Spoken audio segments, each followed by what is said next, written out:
ये कहानी है जिम्बाब्वे के तेज गेंदबाज डगलस होंडो के उस घमंड को निस्ते नाबूद कर देने की। जब अपने रफ्तार के घमंड में चूर होकर डगलस होंडो सचिन को आउट करने के बाद सचिन का रसीद काटने लगा था।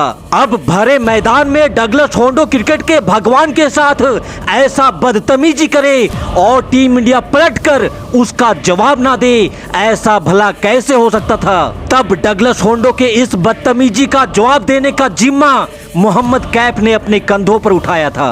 और जब कैफ ने डगलस होंडो को आड़े हाथों में लेकर प्रहार करना शुरू किया था तो मैदान छोड़ भाग खड़ा हुआ था डगलस होंडो और कैफ के धमाके से दहल गया था पूरा जिम्बाब्वे। दोस्तों, आज की ये वीडियो काफी धमाकेदार होने वाली है, इसलिए आगे बढ़ने से पहले आपसे गुजारिश है कि इस वीडियो पे एक लाइक जरूर दीजिएगा और चैनल पे नए हैं तो चैनल को सब्सक्राइब करना भी बिल्कुल मत भूलिएगा। तो चलिए शुरू करते हैं डगलस होंडो के तबाही वाले इस धमाकेदार वीडियो को। ये कहानी है साल 2002 में खेले जा रहे चैंपियंस ट्रॉफी की और ये क्रिकेट का वो दौर था जब जिम्बाब्वे की टीम भी किसी से कम नहीं हुआ करती थी और वो बड़े से बड़े टीमों को हराने की क्षमता भी रखती थी। तब जिम्बाब्वे की टीम में एंडी फ्लावर और ग्रैंड फ्लावर नाम के दो भाइयों की ऐसी जोड़ी थी जो अपने बेहतरीन बल्लेबाजी के दम पर जिम्बाब्वे को कई सारे मैच अपने दम पर जिता चुकी थी।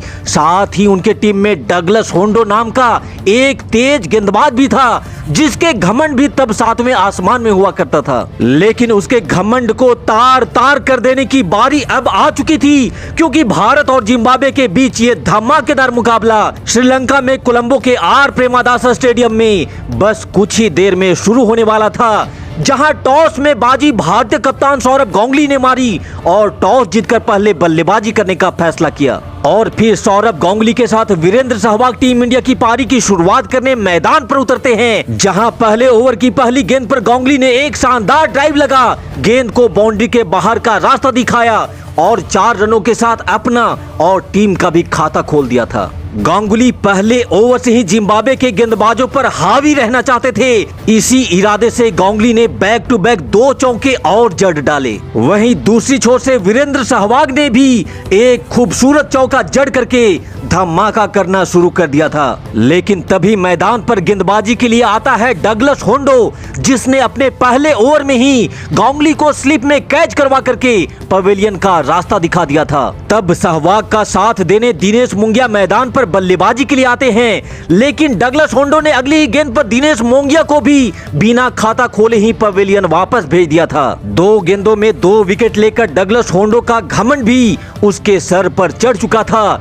तब सहवाग का साथ देकर भारतीय पारी को आगे बढ़ाने क्रिकेट के भगवान सचिन मैदान पर बल्लेबाजी के लिए आते हैं और फिर सहवाग अपने आक्रामक विस्फोट को जारी रखते हुए जिम्बाब्वे के गेंदबाजों पर टूट पड़े और बैक टू बैक चौकों की झड़ी लगाना शुरू कर दिया। तब यहाँ से ऐसा लग रहा था कि सचिन और गांगुली की ये जोड़ी यहाँ से इस मैच को संभाल लेगी, लेकिन पूरे भारत को झटका तब लगता है जब डगलस होंडो ने सचिन को भी महज 7 रनों पर ही आउट करके पवेलियन का रास्ता दिखा दिया था। और सचिन का विकेट लेकर डगलस होंडो अपने घमंड में इतना मगरूर हो चुका था कि उसने भरे मैदान में सचिन का रसीद काटने का इशारा करने लगा। सचिन का विकेट खोकर टीम इंडिया पे दुखों का पहाड़ टूट पड़ा था क्योंकि तब गांगुली और सचिन ही टीम इंडिया की सबसे बड़ी ताकत हुआ करते थे।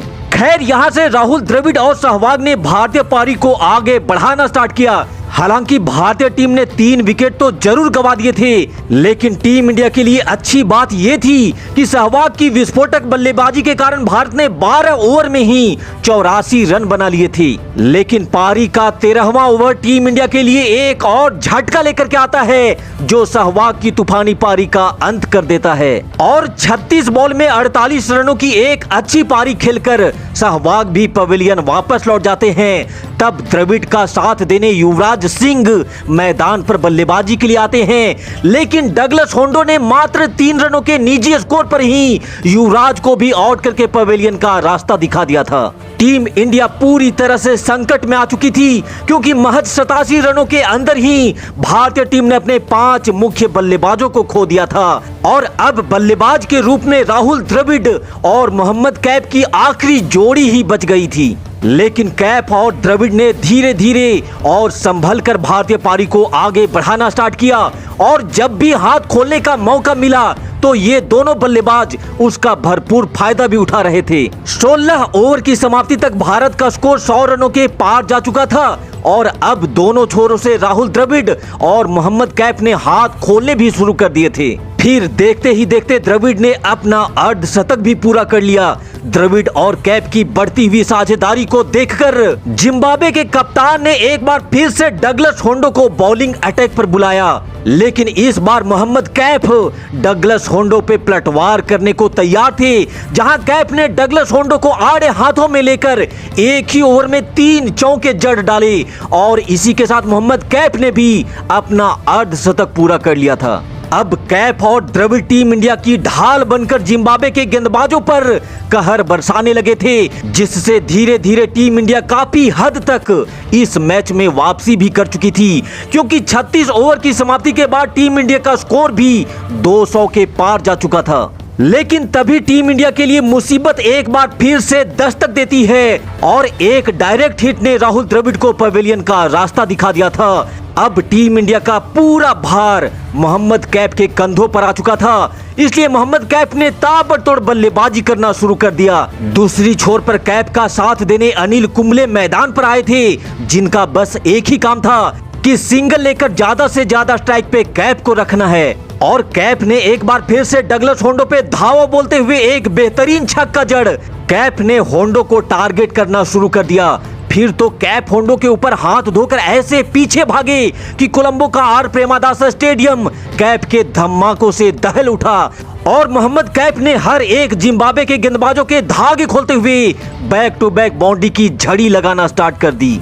और फिर देखते ही देखते कैफ ने अपने जीवन का पहला अंतरराष्ट्रीय शतक भी पूरा कर लिया। मोहम्मद कैफ का ये शतक भारत को एक मुश्किल स्थिति से निकालकर एक अच्छे खासे स्थिति में लाकर खड़ा कर दिया था। 49 ओवर का खेल समाप्त हो चुका था और पारी का 50वां और आखिरी ओवर लेकर डगलस होंडो एक बार फिर से कैफ के सामने आया, जहां आखिरी ओवर में भी कैफ ने होंडो की खातिरदारी में कोई कमी नहीं छोड़ी और 3 बैक टू बैक चौके लगाकर कैफ ने होंडो की रफ्तार की धज्जियां भी उड़ा डाली थी। मोहम्मद कैफ के 111 रनों की शतकीय पारी के बदौलत टीम इंडिया ने निर्धारित 50 ओवर में 289 रनों का टारगेट जिम्बाब्वे के सामने रखा, जिसके जवाबी कार्रवाई में एंडी फ्लावर ने 145 रनों की धुआंधार पारी जरूर खेली थी, लेकिन अंततः टीम इंडिया ने 14 रनों से इस मैच को जीत लिया था। तो डगलस होंडो के रफ्तार के घमंड का भूत उसके सर से उतार देने वाली